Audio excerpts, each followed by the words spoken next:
Ça n'a rien à voir.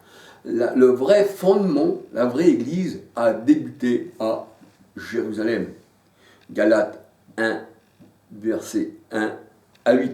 Pardon, pas Galates. Acte 1, verset 1 à 8.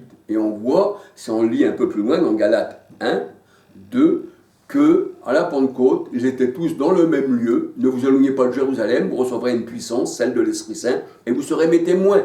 À partir de Jérusalem, jusqu'à dans toutes les contrées et les extrémités de la terre. Mais c'est à partir de Jérusalem, c'est pas à partir de Rome. Donc le pape, il peut faire ce qu'il veut, il peut réformer ce qu'il veut, pour plaire à certains, voyez-vous, et qui les évangélisent comme ils sont en œcuménisme, le sioniste et en œcuménisme avec toutes les religions de la terre, bouddhistes, musulmans, tout ce que vous voulez. Ça, c'est une seule chair, réunie dans un corps de prostituées. Eh bien, le Seigneur a rejeté tout ça. Hein, alléluia. Donc voilà, mes frères et sœurs, je voulais vous parler de l'apôtre Paul. Alléluia. Si vous retirez l'apôtre Paul, et s'il est un faux apôtre, alors tous ceux qui ont parlé de Paul, qui étaient avec lui, qui lui ont donné la main d'association, que Luc aussi parle dans les Actes des Apôtres à Théophile de Paul, il s'avère que Luc aussi est un faux témoin, eh bien, envers le Seigneur et envers les Écritures, prenons la parole, n'y croyons plus parce que ce sont tous des faux témoins, et voilà.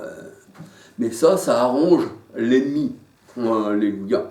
On voit qu'il y a beaucoup de choses qui sont faites par les grands de ce monde, eh bien, pour dénigrer la parole de Dieu. Vous savez qu'ils veulent refaire, les catholiques, veulent refaire une Bible à leur manière.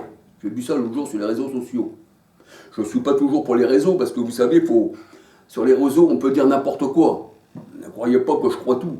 Mais non, le Seigneur a dit éprouver les esprits pour les éprouver aussi là. Voyez-vous. Mais il est dit qu'ils vont faire une autre version de la Bible. Voyez-vous.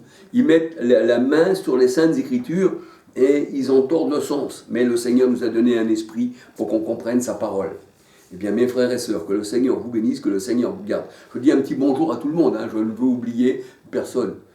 À ceux qui me téléphonent, à ceux qui sont sur ma chaîne, alléluia. Et puis aussi ceux qui regardent, alléluia. Que le Seigneur vous bénisse, alléluia. Qu'il nous donne des yeux pour voir, qu'il nous enlève les écailles. C'est ça, hein, en fait, alléluia. Hein. On ne juge pas les gens, hein, alléluia. Le Seigneur, il a dit qu'il n'était pas venu pour juger le monde, mais que le monde soit sauvé. Mais le jugement vient au Seigneur. Le Seigneur a dit, ne vous jugez pas vous-même, mes bien-aimés, mais laissez le Seigneur juger. Alléluia.